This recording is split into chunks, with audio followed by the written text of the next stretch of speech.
Documents చూపించి release చేయిస్తున్నారని చెప్పేసి అది నాదెళ్ల మనోహర్ గారు కూడా కంట్రోల్ చేయలేని స్థాయిలో మాఫియా అధిష్టానం అనేది ఉంది కాబట్టి పవన్ కళ్యాణ్ గారు డైరెక్ట్ గా దిగి అక్కడ ఆ విషయాన్ని బయట పెట్టాల్సిన సిచ్యువేషన్ వచ్చిందండి. రైట్, ఫైనల్గా వైసీపీ నేతలకు ఈ కారు కూతులో లేకపోతే మీరు ఏదో అంటుంటారు, ఆ మాటలు మాట్లాడే వాళ్ళకి మీరు ఏం చెప్పదలుచుకున్నారమ్మా? మేము ఒకటే చెప్తున్నామండి, ఇట్లాంటి మాటలే సేమ్, ఏం స్క్రిప్ట్ మారలేదు, మాటలు మారలేదు, ఆలోచన మారలేదు. ఇదే మాటలు గతంలో 5 ఏళ్ల పాటు మాట్లాడినందుకే వాళ్ళు మీకు అధికారం సుదూరంగా వెళ్ళిపోయింది. ఇప్పుడు కూడా మీరు ఇంకా రియలైజ్ అవ్వకపోతే, ప్రజల కోసం పని చేయడం ఇప్పుడైనా మొదలు పెట్టకపోతే ఇంకా అసలు ఆ పార్టీ కనుమరుగైపోతే రాష్ట్రంలో మీకు ఒక జెండా అనేది కనిపించకుండా పోయింది. ఇప్పుడైనా రియలైజ్ అవ్వండి, విపక్ష పాత్ర ధైర్యంగా పోషించండి. ఇన్ కేసు మీలోనే నేరస్తులు ఉన్నారు, ఆ విషయం మాకు కూడా తెలుసు, నేరస్తులంతా మీరే ఉన్నారు. అయినప్పటికీ కూడా పార్టీ నిలబడాలి, మీకు ఒక రాజకీయ ప్లాట్ఫామ్ ఉండాలి అంటే ఇప్పుడైనా కళ్ళు తెరిచి మీ తప్పులను మీరు గ్రహించి ప్రజల కోసం నిలబడాల్సిన టైం ఇది. పవన్ కళ్యాణ్ గారికి మద్దతుగా నిలవండి. పవన్ కళ్యాణ్ గారు చేస్తున్నటువంటి ప్రజాసేవకి, ప్రజల కోసం పోరాట చేస్తున్న దానికి మీరు సపోర్ట్ ఇవ్వండి. ప్రతిపక్షంగా మీ బాధ్యత అది. రైట్, అరుణ్ గారు, మీరు ఒంగోలు ఒక ప్రశ్న అడగదలుచుకున్నాను చివరిగా. ఆర్జీవీ గురించి, మీ ఒంగోలు పోలీసులు వచ్చారు, హైదరాబాద్లో ఆయన డెన్లో ఉంటే కూడా పట్టుకోలేకపోయారు. ఆయనేమో 4-5 ఛానల్స్ లేని దాదాపు 10 ఛానల్స్ దాకా ఇంటర్వ్యూ ఇచ్చారు.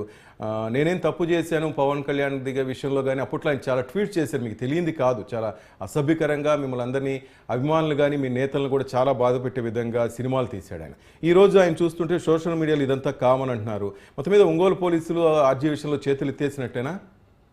అలా ఏమీ లేదు సార్. పోలీసులు ఆల్రెడీ వెళ్ళినప్పుడు అతను దాంకొని ఆయన పిఏల ద్వారా సమాధానం చెప్పించిన విషయం మనకు తెలుసు. ఆర్జీవీ అనేవాడు నిజాలు మాట్లాడతాడని కానివ్వండి, ఆర్జీవీ అనే వ్యక్తికి అసలు విలువలు ఉన్నాయని చెప్పేసి కానీ మనం అనుకోవడం సిగ్గుచేటు. నిజంగానే అవేమీ లేని వ్యక్తి కాబట్టి పోలీసులు నోటీసులు ఇవ్వడానికి వెళ్ళినప్పుడు దాంకొని 2 రోజుల పాటు ఎక్కడో సినిమా షూటింగ్ లో ఉన్నాను, లోకల్ గా లేదని చెప్పేసి అబద్ధాలు చెప్పి, ఇవాళ కోర్టులో స్టే వచ్చిన తర్వాత, తన అరెస్ట్ కి సంబంధించి స్టే వచ్చిన తర్వాత ఇవాళ వచ్చి మీడియా ముందుకు వచ్చి మాట్లాడుతున్నాడు. ఆ మీడియా ముందుకు వచ్చినప్పుడు కూడా మీడియా మిత్రులు అడిగిన ప్రశ్నకి ఏమి అతను సమాధానం చెప్పలేదు. మీకు ఎందుకు చెప్పాలి నేను అంటున్నాడు.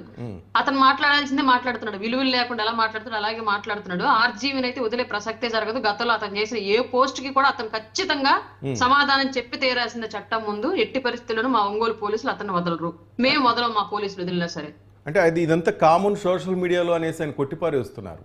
ఎవరు వాళ్ళ ఇంట్లో వాళ్ళు అనుకోవాలండి, ఎవరి ఇళ్లలో వాళ్ళు అంటారు, మమ్మల్ని అంటారా అంటే? ఎవరు ఆర్జీవీ అనే వ్యక్తి ఎవరు అసలు మాకు తిండి పెట్టాడా, మమ్మల్ని పోషించాడా, మా తండ్రి, మా తోబుట్టువా, మా భర్త, మా స్నేహితుడు, ఎవడంటే మేము బట్టడానికి మాకేంటి అవసరం? అసలు కామన్ ఆర్జీవీ అంటే వాళ్ళ ఇంట్లో వాళ్ళు అనుకోమన్నాడు, వాళ్ళ అమ్మాయినో వాళ్ళ భార్యనో అతన్నో అనుకోమని చెప్పండి. ఏ ఆర్జీవీ బట్టలు ఫోటోలు పెట్టుకోలేదు, వీడియోలు ఎప్పుడు? మా వాళ్ళ ఫేస్లకి ఎందుకు మార్పింగ్లు చేశాడు? ఆర్జీవీ ఫేస్ మార్పింగ్ చేసుకుని ఎందుకు పెట్టుకోలేదు ఎప్పుడు? వాళ్ళ ఇంట్లో వాళ్ళ మార్పింగ్లు చేసి ఎందుకు పెట్టుకోలేదు ఎప్పుడు? అసలు ఇంట్లో వాళ్ళతో ఆయన ఎప్పుడు కూడా ఇది లేదు కదా, ఆయన ఫ్యామిలీతో ఎప్పుడు కూడా కలిసినట్టు లేదు, ఆయన దూరంగా ఉంటున్నాడు కదా. లేకపోయినా ఆయన భార్య బిడ్డల ఫోటోలు ఆయన దగ్గర ఉంటాయి కదండి, వాళ్ళే పెట్టుకోలేదు ఏంటంటున్నా? లేదా ఆయన ఫేస్ కి మార్పింగ్ వేసి పెట్టుకోవచ్చు కదా, ఆయన ఇష్టం. సోషల్ మీడియాలో ఎన్ని కామను. ఏ బర్రె ఫేస్ కి ఆయన ఫేస్ పెట్టుకోలేదే, ఒక న్యూడ్ ఫోటోలకు ఆయన ఫోటోలు పెట్టుకోలేదు, ఒక మహిళ ఫోటోకి ఆయన ఫోటోలు పెట్టుకోలేదే. మా నాయకుల ఫేసులకి మాకెందుకు పెట్టాలి ఆర్జీవీ అనే వ్యక్తి? మేమైతే వదలం. అతను చేసిన తప్పే 100%. చట్టం అతను శిక్షించేంత వరకు ఆర్జీవీని మేము వదిలే ప్రసక్తే జరగదు. ఒంగోలు పోలీసులు తక్కువ అంచనా వేయద్దు అంటారు? తక్కువ అంచనా ఎట్టి పరిస్థితుల్లో వేయదు మా ఒంగోలు పోలీసుల్ని. రాష్ట్ర వ్యాప్తంగా ఇన్ని ఉన్న ఓన్లీ ఒంగోలు పోలీసులు ఆ ఇష్యూ మీద అంత సీరియస్ గా యాక్షన్ తీసుకుని హైదరాబాద్ అతని కోసం వెళ్లారు. వాళ్ళ మా ఒంగోలు పోలీసుల్ని చూసి ముంబై మాఫియానే గడగడలాడించినటువంటి డాన్ నేనని చెప్పుకున్నటువంటి ఆర్జీవీ కలుగులో పందికొక్కలాగా దాక్కున్నాడు అంటే ఇంకా దాన్ని బట్టి అర్థం చేసుకున్నాం మా ప్రకాశం పోలీసులు ఎంత powerful. Right thank you Rai పట్టర్న, థ్యాంక్ యూ వెరీ మచ్ మా.